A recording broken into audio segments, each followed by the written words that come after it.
Al-Quran, Al-Quran kebesaran Allah, putih cahaya petunjuk ilahi. Ayuhlah, hayati hikmah kalamullah, fahami kitab mulia yang indah. Dalam Adik dan Al-Quran.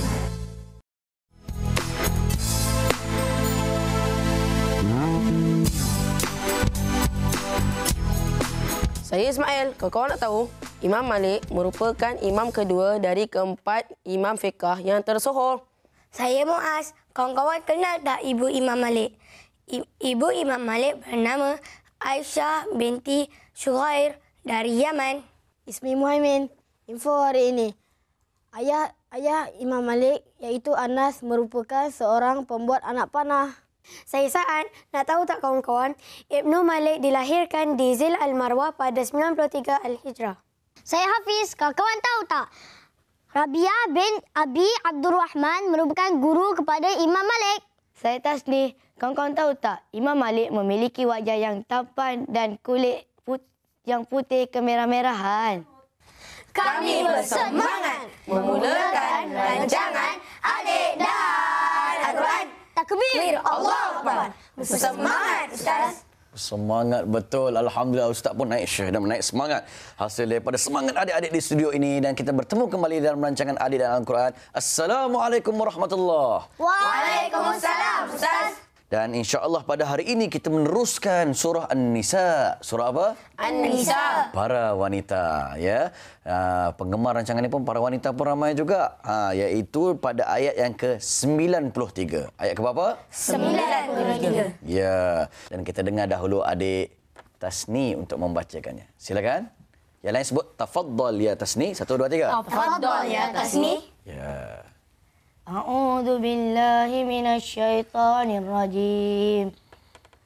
Bismillahirrahmanirrahim. Wa may yaqtul mu'minan muta'ammidan fajaza'uhu jahannamu khalidah. Fajaza'uhu.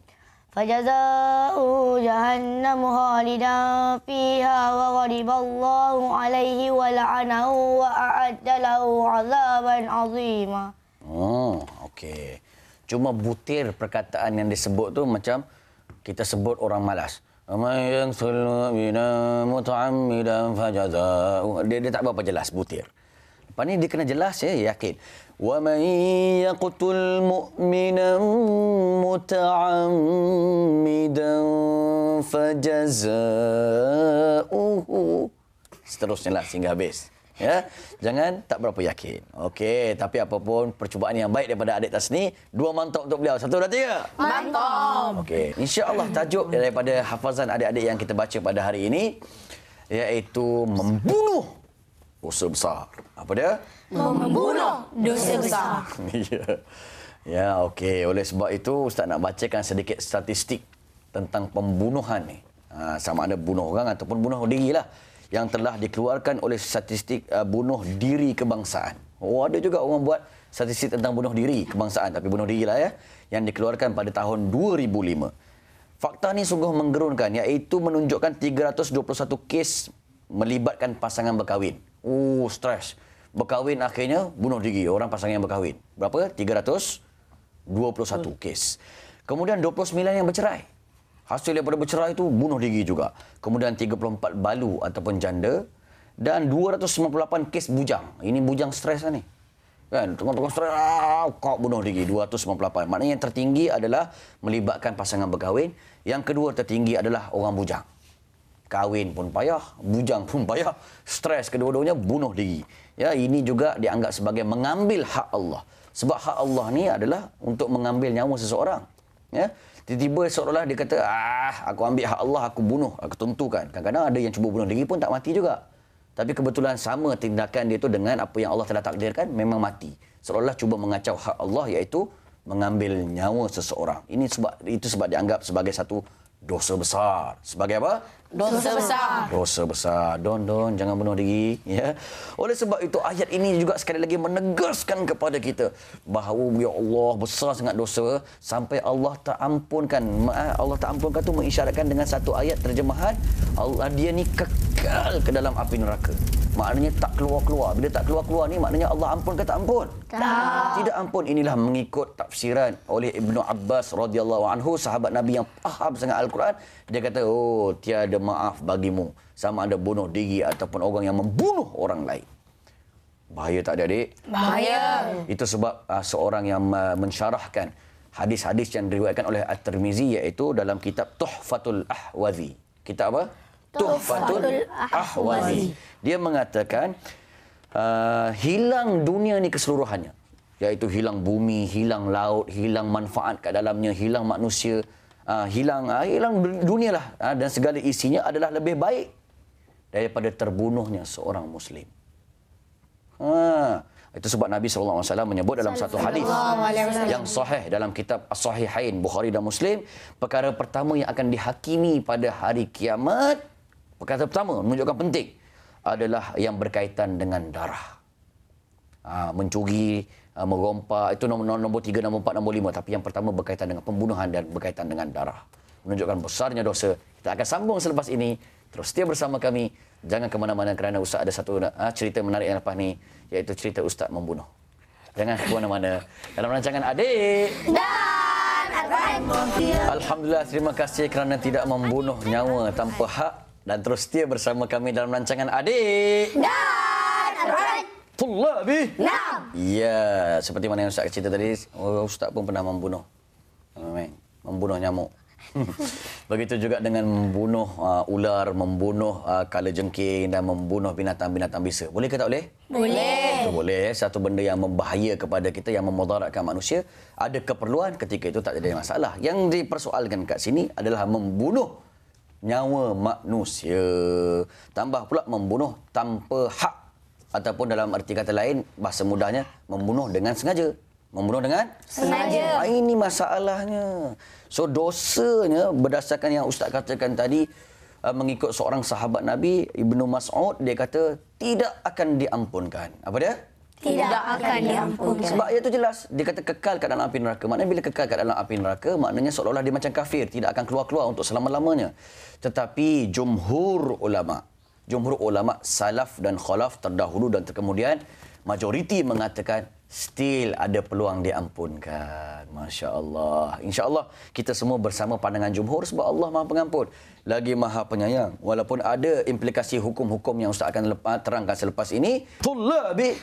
Oleh sebab itu Islam memandang serius tentang perkara ini dan meletakkan hukum khas kepada orang yang membunuh dengan sengaja, yang disebut sebagai qisas. Yang disebut sebagai apa? Qisas. Iaitu dalam arti kata qisas ni, dari istilahnya adalah bunuh balas balik.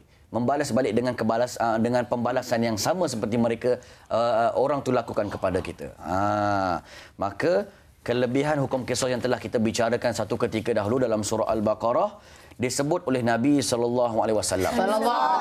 Yang diriwayatkan oleh Imam At-Tirmizi menyatakan barang siapa yang membunuh dengan sengaja, Nabi kata, maka keputusannya diserahkan kepada wali-walinya ataupun waris-warisnya ataupun mak bapak dia dan kroni-kroni dia lah, kepada pihak yang terbunuh. Katalah ustaz membunuh seseorang, katalah supaya senang faham, mati.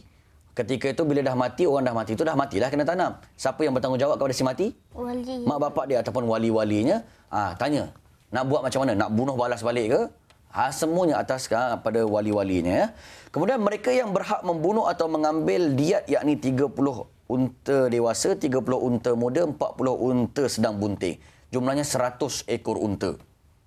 Itu pun kepada wali-walinya. Maknanya macam ni, kesimpulannya, qisas ni ada 3 pilihan. Ada berapa?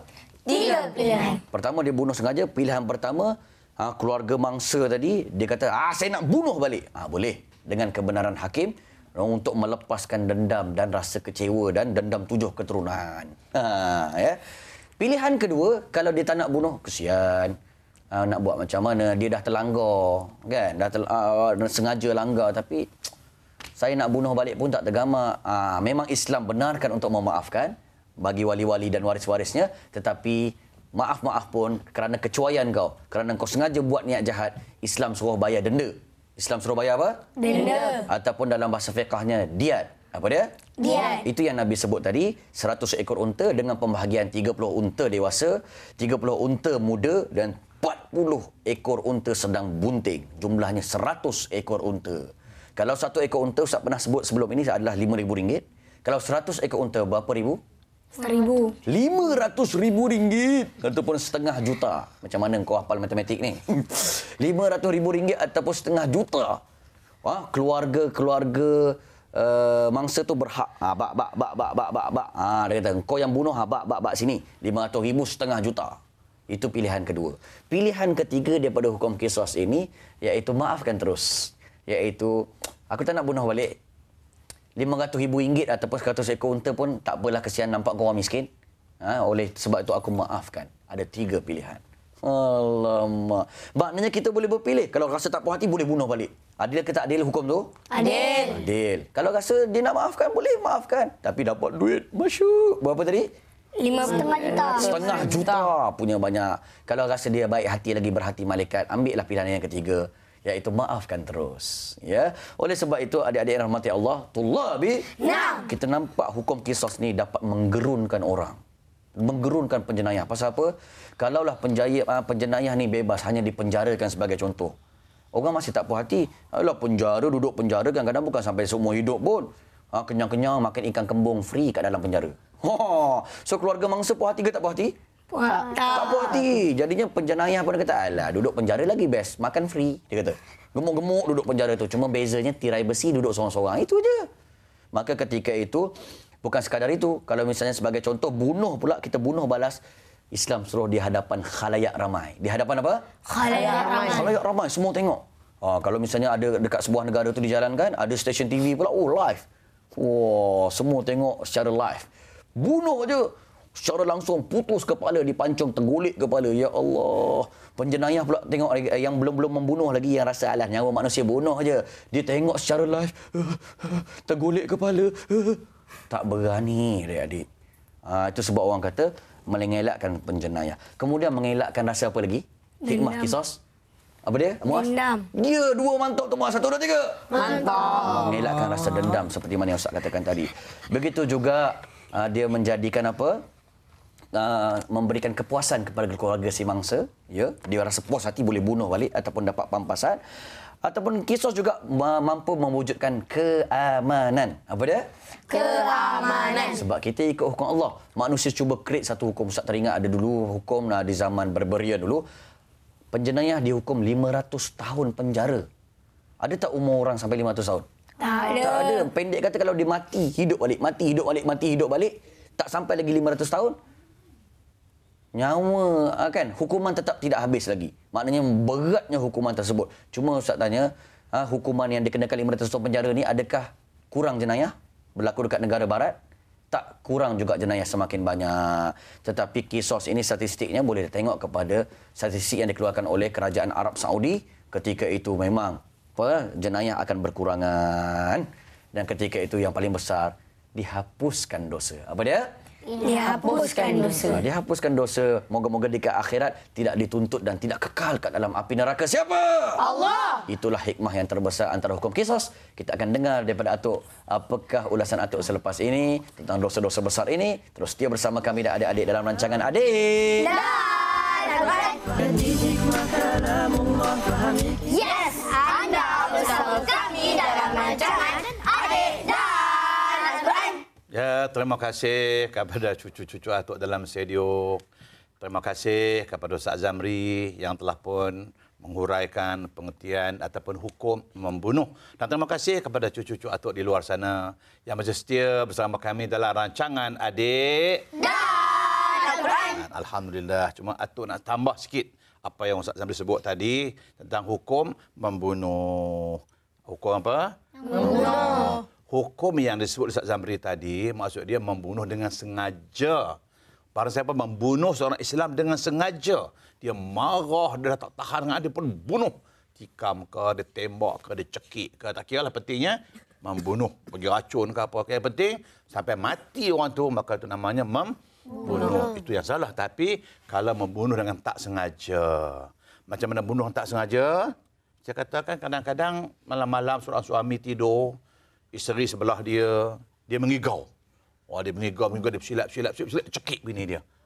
Mati. Salah tak? Tak. Dalam Islam tidak salah. Dia di sisi Allah tak salah sebab dia tak sengaja.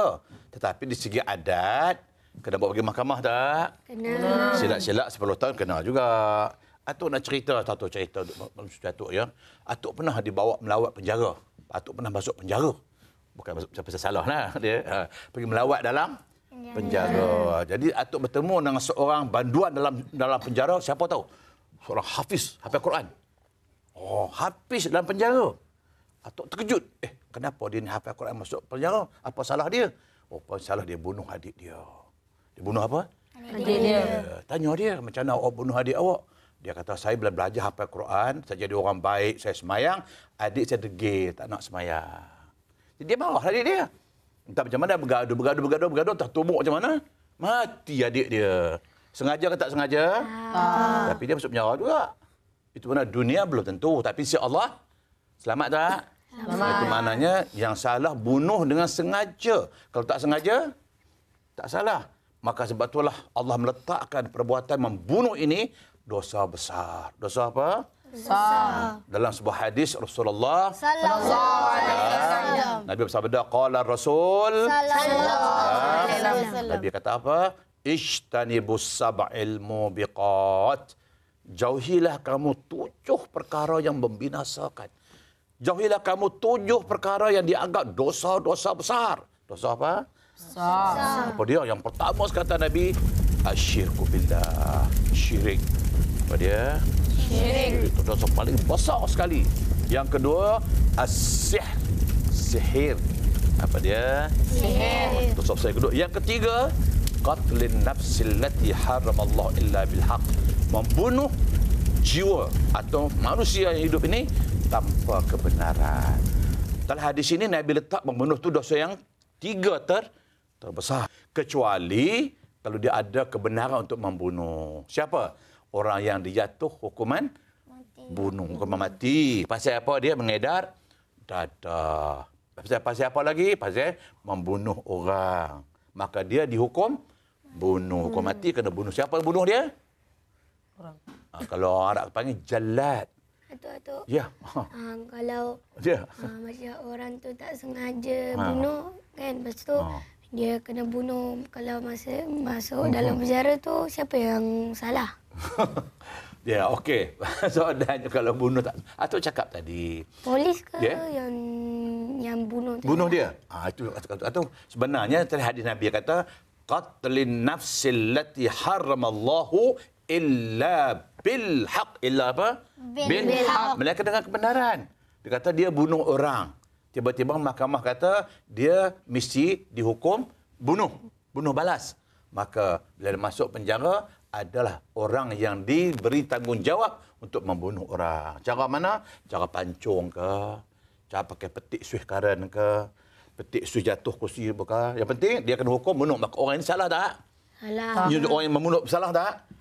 Dia tak salah sebab dia diberi kebenaran. Dia diberi kebenaran untuk membunuh orang. Maka orang ini tak salah. Bukan polis tidak. Atuk nak cakap sikit pasal kontek bunuh sengaja ini. Bukan bunuh macam berlaku hari ini saja. Bukan pergi ragut orang mati saja. Bukan pergi tikam orang saja. Satu yang diistilah dalam bunuh ialah bila mana seorang mengandung. Seorang mengandung. Biasanya mengandung ni tanpa nikah. Ada pernah berlaku tak? Ada. Tak menikah, tak apa. Tiba-tiba dia mengandung. Maka dia tak mau tanggung malu. Dia takut perut makin besar. Dia pun gugurkan anak dalam kandungan. Itu juga namanya bunuh. Sama juga. Cuma khilaf atau perbezaan pendapat ulama mengatakan tengok kalau bayi dalam perut itu belum cukup bulan, maksud dia belum 3 bulan, belum ditiup roh, tiba-tiba digugurkan, itu tidak salah sebab dia belum lagi hidup. Bila dia belum hidup, tak ada roh, tak ada nama membunuh. Tetapi kata Imam Syafi'i, Imam siapa? Syafi'i. Kita mazhab apa? Syafi'i. Imam Syafi'i kata walaupun belum tiup roh, walaupun umur dia baru sebulan, umur dia baru 2 bulan, belum ada roh. Walaupun seminggu kata Imam Syafi'i. Sah dia mengandung seminggu. Tiba-tiba dia jolok dengan apa tak kira benda apa? keluar benda itu, maka Imam Syafi'i kata itu juga namanya membunuh walaupun dia belum ada roh, tetapi Imam Syafi'i kata dia membesar dan arti kata dia hidup membesar, besar. Betul tak? Maka sebab itulah membunuh ini termasuk perbuatan yang dosa besar. Maka sebab itu jauhilah kita daripada perbuatan membunuh. Dengan apa cara sekalipun, termasuklah menggugurkan anak dalam kandungan, kecuali kalau doktor kata anak dalam kamu ini kalau biar membesar boleh menjejaskan umur kamu, menjejaskan kesihatan kamu. Kamu akan mati misalnya. Maka nak selamat kamu kan selamat anak kamu. Maka selamat mak dia, anak boleh digugurkan. Itu juga dengan kebenaran. Maka dengan kebenaran harus kita membunuh. Tanpa kebenaran tak boleh membunuh. Okey, insya-Allah mudah-mudahan cucu Atuk Ilo sana dapat ambil pengajaran daripada apa yang Atuk pesan tadi. Hingga bertemu lagi di siri akan datang dalam rancangan Adik dan Al-Quran. Ma'assalamah. Wa ilal liqa. Bertemu lagi. Assalamualaikum warahmatullahi wabarakatuh.